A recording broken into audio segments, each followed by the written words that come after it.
Hello दोस्तों, माँ Pitambara education में एक बार फिर आपका स्वागत है।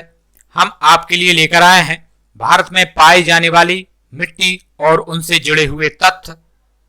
मात्र 15 मिनट में हम इसको पूरा कवर करेंगे। तो चलते हैं दोस्तों, देरी ना करते हुए क्वेश्चन नंबर 1 की तरफ। क्वेश्चन नंबर 1 ये रहा आपकी स्क्रीन पर।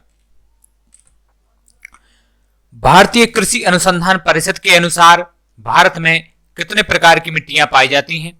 ऑप्शन ए रहे आपके सामने। ऑप्शन नंबर ए 4 प्रकार की, ऑप्शन नंबर बी 5 प्रकार की, ऑप्शन नंबर सी 6 प्रकार की, ऑप्शन नंबर डी है 8 प्रकार की। तो इसका सही ऑप्शन है दोस्तों ऑप्शन नंबर डी, 8 प्रकार की मिट्टी पाई जाती हैं। तो चलिए देख लेते हैं कौन कौन सी प्रकार की मिट्टी पाई जाती हैं। तो पहली मिट्टी है जलोढ़ मिट्टी या काप मिट्टी, जिसका दूसरा नाम है काली मिट्टी, रेगोर मिट्टी। थर्ड लाल मिट्टी और 4 है लेटराइट मिट्टी। 5वीं मिट्टी है पर्वतीय मिट्टी। छठवीं मिट्टी है शुष्क मरुस्थलीय मिट्टी और 7वीं है लवणीय क्षारीय मिट्टी तथा 8वीं मिट्टी है दलदल युक्त मिट्टी। तो ठीक है दोस्तों, कुछ महत्वपूर्ण तथ्य और उसके बारे में हम देख लेते हैं। भारत में पाई जाने वाली प्रमुख प्रकार की मिट्टियां जलोढ़ मिट्टी, लाल मिट्टी, काली मिट्टी, पहाड़ी मिट्टी, रेगिस्तानी मिट्टी, लवणीय और क्षारीय मिट्टी, लेटराइट मिट्टी और पीट मिट्टी। जलोढ़ मिट्टी जो है नदी द्वारा लाए गए तलछट के जमाव से बनती है। ठीक है दोस्तों, चलते हैं नेक्स्ट क्वेश्चन की तरफ। क्वेश्चन नंबर 2 ये रहा आपकी स्क्रीन पर। भारत की सर्वाधिक महत्वपूर्ण मिट्टी कौन सी है? ऑप्शन ए रहे आपके सामने। ऑप्शन नंबर ए लाल मिट्टी, ऑप्शन नंबर बी काली मिट्टी, ऑप्शन नंबर सी जलोढ़ मिट्टी, ऑप्शन नंबर डी है लेटराइट मिट्टी। तो इसका सही ऑप्शन है दोस्तों ऑप्शन नंबर सी जलोढ़ मिट्टी भारत की सर्वाधिक महत्वपूर्ण मिट्टी है। चलिए इसके बारे में कुछ महत्वपूर्ण तथ्य देख लेते हैं। जलोढ़ अथवा अलुवियम उस मृदा को कहा जाता है जो बहते हुए जल द्वारा बहाकर लाया तथा कहीं अन्यत्र जमा किया गया हो। यह भुरभुरा अथवा ढीला होता है, अर्थात इसके कण आपस में सख्ती से बंधकर कोई ठोस सेल नहीं बनते। जलोढ़ से भरी मिट्टी को जलोढ़ मृदा या जलोढ़ मिट्टी कहा जाता है। जलोढ़ मिट्टी प्रायः विभिन्न प्रकार के पदार्थों से मिलकर बनी होती है, जिसमें गाद, सिल्ट तथा मृतिका के महीन कण तथा बालू तथा बजरी के अपेक्षाकृत बड़े कण भी होते हैं। तो ठीक है दोस्तों, चलते हैं नेक्स्ट क्वेश्चन की तरफ। क्वेश्चन नंबर 3 ये रहा आपकी स्क्रीन पर। क्षेत्रफल के आधार पर भारत की मिट्टियों का सही अवरोही क्रम क्या है? ऑप्शन ए रहे आपके सामने। ऑप्शन नंबर ए जलोढ़, काली, लाल लेटराइट मिट्टी। ऑप्शन बी जलोढ़, लाल, काली लेटराइट मिट्टी। ऑप्शन सी लाल, जलोढ़, काली लेटराइट मिट्टी और ऑप्शन डी है काली, जलोढ़, लाल लेटराइट मिट्टी। तो दोस्तों यहां अवरोही क्रम से तात्पर्य है कि अवरोही क्रम से तात्पर्य घटते क्रम से है, जो कि पहले जो अधिक क्षेत्रफल में जो मिट्टी है पहले उस मिट्टी को हम गिनेंगे, उसके बाद उससे कम वाली मिट्टी को गिनेंगे। तो ठीक है दोस्तों, इसका सही ऑप्शन देख लेते हैं ऑप्शन नंबर बी जलोढ़, लाल मिट्टी, काली मिट्टी और लेटराइट मिट्टी इसका सही क्रम है। और इसके बारे में डिटेल से देख लेते हैं। जलोढ़ उस मृदा को कहा जाता है जो बहते हुए जल द्वारा बहाकर लाया तथा कहीं अन्यत्र जमा किया गया हो।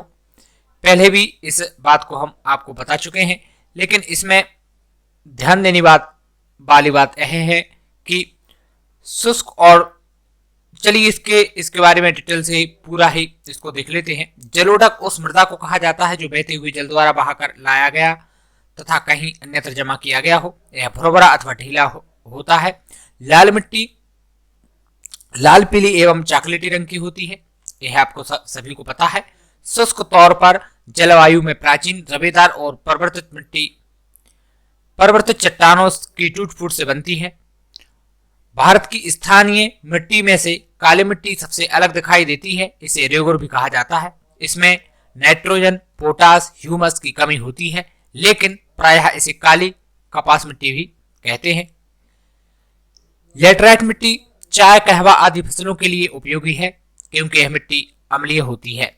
इस पॉइंट को आपको याद रखना है कि काली मिट्टी को रेगुर मिट्टी कहते हैं और रेगुर मिट्टी को कपासी मिट्टी भी कहते हैं क्योंकि इसमें कपास की फसल अधिक पैदा होती है और कपास की फसल की दृष्टि से अति महत्वपूर्ण मिट्टी है काली मिट्टी। अब लेटराइट मिट्टी की बात करें तो लेटराइट मिट्टी में चाय, कहवा आदि फसलों के लिए उपयोगी मानी जाती है। चलिए दोस्तों चलते हैं नेक्स्ट क्वेश्चन की तरफ। क्वेश्चन नंबर 4 ए रहा आपकी स्क्रीन पर। गंगा के मैदानों की पुरानी कछारी मिट्टी कहलाती है। ऑप्शन ए बांगर मिट्टी, ऑप्शन बी खादर मिट्टी, ऑप्शन सी कल्लर मिट्टी, ऑप्शन डी रेगुड़ मिट्टी। तो इसका सही ऑप्शन है दोस्तों ऑप्शन नंबर ए बांगर मिट्टी। ठीक है दोस्तों, बांगर मिट्टी पुरानी मृदा को कहा जाता है और जो नई मृदा होती है उसे खादर मिट्टी कहते हैं। तो इसके बारे में डिटेल से देख लेते हैं। बागड़ पुराने जलोढ़ से निर्मित है। बागड़ की मृदा में रेत व कंकड़ पाए जाते हैं। बागड़ मैदान का सबसे ऊंचा जमीन है। इसका निर्माण मध्य एवं ऊपरी प्लास्टोसीन काल में हुआ था। ताजा नदी निक्षेपण से खादर का निर्माण होता है। बांगर में गेहूं, कपास व अन्य कई फसलें पैदा होती हैं। यह सबसे अधिक उत्पादक भूमि होती है। तो ठीक है दोस्तों, देरी न करते हुए चलते हैं नेक्स्ट क्वेश्चन की तरफ। क्वेश्चन नंबर 5 ये रहा आपकी स्क्रीन पर। लावा के प्रवाह से किस मिट्टी का निर्माण होता है? ऑप्शन नंबर ए लाल मिट्टी, ऑप्शन नंबर बी काली मिट्टी, ऑप्शन नंबर सी जलोढ़ मिट्टी, ऑप्शन नंबर डी लेटेराइट मिट्टी। तो उसका सही ऑप्शन है दोस्तों ऑप्शन नंबर बी काली मिट्टी। लावा के प्रवाह से काली मिट्टी का निर्माण होता है, जिसे कि हम रेगुर मिट्टी के नाम से भी जानते हैं। यह कपास की फसल के लिए काफी उपयुक्त मिट्टी मानी जाती है और इसके बारे में डिटेल से देख लेते हैं। भारत की स्थानीय मिट्टी में से काली मिट्टी सबसे अलग दिखाई देती है। इसे रेगुर भी कहा जाता है। इसमें नाइट्रोजन, पोटास, ह्यूमस की कमी होती है। इस पॉइंट को आपको याद रखना है कि काली मिट्टी में नाइट्रोजन, पोटास, ह्यूमस की कमी होती है, लेकिन प्रायः इसे काली कपास मिट्टी कहते हैं क्योंकि इसमें कपास की खेती ज्यादा होती है। काली मिट्टी मुख्यतः महाराष्ट्र, कर्नाटक, गुजरात और मध्य प्रदेश में पाई जाती है और इस मिट्टी में मैग्नीशियम, चूना, लोह तत्व तथा कार्बनिक पदार्थों की अधिकता होती है। इस मिट्टी का काला रंग टिटेनी, फेरस, मैग्नेटाइट एवं जीवाश्म की उपस्थिति के कारण होता है। इस पॉइंट को आपको याद रखना है। चलते हैं दोस्तों नेक्स्ट क्वेश्चन की तरफ। क्वेश्चन नंबर 6 ए रहा आपकी स्क्रीन पर। भारत में निम्नलिखित मृदाओं में से कौन सी बेसाल्ट लावा के अपक्षय के कारण निर्मित होती है? ऑप्शन ए रहे आपके सामने। ऑप्शन नंबर ए लेटेराइट मृदा, ऑप्शन नंबर बी रेगुड़ मृदा, ऑप्शन नंबर सी लाल मृदा और ऑप्शन नंबर डी है जलोढ़ मृदा। तो बताइए दोस्तों इसका सही ऑप्शन क्या है? तो इसका सही ऑप्शन है दोस्तों ऑप्शन नंबर बी रेगुड़ मृदा। चलिए इसके बारे में कुछ डिटेल से देख लेते हैं। भारत की स्थानीय मिट्टी में से काली मिट्टी सबसे अलग दिखाई देती है। इसे रेगुड़ भी कहा जाता है। इसमें नाइट्रोजन, पोटास, ह्यूमस की कमी होती है, लेकिन प्रायः इसे काली कपासी मिट्टी कहते हैं। जैसा यह बात हम आपको पहले भी बता चुके हैं। रिपीट दोस्तों इसलिए कर रहे हैं क्योंकि आप जो पढ़ें यदि बार बार आप रिपीट करते हैं तो उसको आप कभी नहीं भूलते हैं और जो आपकी मेमोरी में सेव हो जाता है।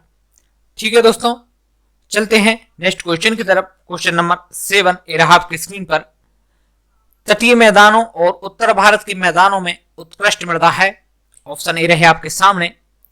ऑप्शन नंबर ए काली, ऑप्शन नंबर बी लाल, ऑप्शन नंबर सी है जलोढ़, ऑप्शन नंबर डी रुक्ष या इसको शुष्क भी बोलते हैं। तो उसका सही ऑप्शन बताइए दोस्तों कि तटीय मैदानों और उत्तर भारत के मैदानों में उत्कृष्ट मृदा कौन सी है? तो इसका सही ऑप्शन है ऑप्शन नंबर सी जलोढ़ मृदा। चलिए कुछ संक्षिप्त में देख लेते हैं। जलोढ़ मृदा है तराई में जलोढ़ मिट्टी पाई जाती है। यह मिट्टी 3 महत्वपूर्ण हिमालयी नई प्रणालियों जैसे सिंधु, गंगा और ब्रह्मपुत्र द्वारा जमा की गई है। यह मिट्टी पूर्वी तटीय मैदानों विशेष रूप से महानदी, गोदावरी, कृष्णा और कावेरी नदियों के डेल्टाओं में भी पाई जाती है। ठीक है दोस्तों, चलते हैं नेक्स्ट क्वेश्चन की तरफ। क्वेश्चन नंबर 8, भारत के उत्तरी मैदानों की मृदा सामान्यतः कैसी बनी है? ऑप्शन नंबर ए, स्वस्थानीय अपचयन द्वारा, ऑप्शन बी अपरदन द्वारा, ऑप्शन सी तालावचन से, ऑप्शन डी है तलोचन से। तो इसका सही ऑप्शन है दोस्तों ऑप्शन नंबर डी, तलोचन से। चलिए कुछ संक्षेप में देख लेते हैं। भारत की उत्तरी मैदानों को मृदा तलोचन द्वारा बनी है। मैदान का विस्तृत तलोचन धरातल हिमालय की नदियों द्वारा आरंभिक गर्त के अनवरत भराव का परिणाम है। ठीक है दोस्तों, चलते हैं नेक्स्ट क्वेश्चन की तरफ। क्वेश्चन नंबर 9 ये रहा आपकी स्क्रीन पर। भारत में निम्नलिखित में से कौन मृदा समूह लोहे का अतिरेक होने के कारण अनुर्वर होता जा रहा है? तो इसका ऑप्शन है ए पाटजोलिक, option B laterite, option C मरुस्थलीय बालू, ऑप्शन डी जलोढ़। तो इसका सही ऑप्शन है दोस्तों ऑप्शन नंबर बी लेटराइट। चलिए कुछ डिटेल में देख लेते हैं। लेटराइट मृदा, लेटराइट सोइल या लेटराइट मिट्टी का निर्माण ऐसे भागों में हुआ है जहां शुष्क व तर मौसम बारी बारी से होता है। यह लेटराइट चट्टानों की टूट फूट से बनती है। यह मिट्टी चौरस उच्च भूमियों पर मिलती है। इस मिट्टी में लोहा, एल्यूमिनियम और चूना अधिक होता है। आपको ध्यान रखना है कि इसमें किस चीज की अधिकता होती है, तो लोहा, एल्यूमिनियम और चूना अधिक होता है। गहरी लेटराइट मिट्टी में लोहा ऑक्साइड और पोटास की मात्रा अधिक होती है। लोह ऑक्साइड की उपस्थिति के कारण प्रायः सभी लेटराइट मृदाएं जंग के रंग की या लालपन लिए हुए होती हैं।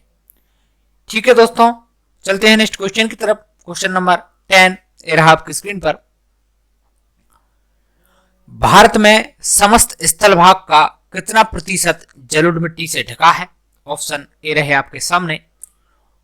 यह आप चित्र में देख रहे हैं जो कि जलोढ़ मृदा का चित्र है। Option number A 29%, option number B 33%, option number C 20% और ऑप्शन नंबर डी है 24%। तो बताइए दोस्तों कि भारत में समस्त स्थल भाग कितने प्रतिशत जलोढ़ मिट्टी से ढका है? तो इसका सही ऑप्शन है दोस्तों ऑप्शन नंबर डी 24%। चलिए कुछ संक्षेप में जान लेते हैं। भारत में उत्तर के विस्तृत मैदान तथा प्रायद्वीप भारत के तटीय मैदानों में मिलती है। यह अत्यंत उपजाऊ है। इसे जलोढ़ या कछारी मिट्टी भी कहा जाता है। यह भारत के 43% भाग में पाई जाती है। यह मिट्टी सतलज, गंगा, यमुना, घाघरा, गंडक, ब्रह्मपुत्र और इनकी सहायक नदियों द्वारा लाई जाती है। इस मिट्टी में कंकड़ नहीं पाए जाते। इस मिट्टी में नाइट्रोजन, फास्फोरस और वनस्पति अंशों की कमी पाई जाती है। खादर में ये तत्व भांवर की तुलना में अधिक मात्रा में विद्यमान है, इसलिए खादर अधिक उपजाऊ है। ठीक है दोस्तों, कैसा लगा आपको हमारा वीडियो? यदि आपको हमारा वीडियो पसंद आया हो तो वीडियो को लाइक और चैनल को सब्सक्राइब कर लें और बेल आइकन प्रेस करना ना भूलें, जिससे कि आपको हमारी वीडियो निरंतर यूं ही मिलती रहे। तो ठीक है दोस्तों, अब हम मिलते हैं नेक्स्ट वीडियो में। जब तक के लिए धन्यवाद।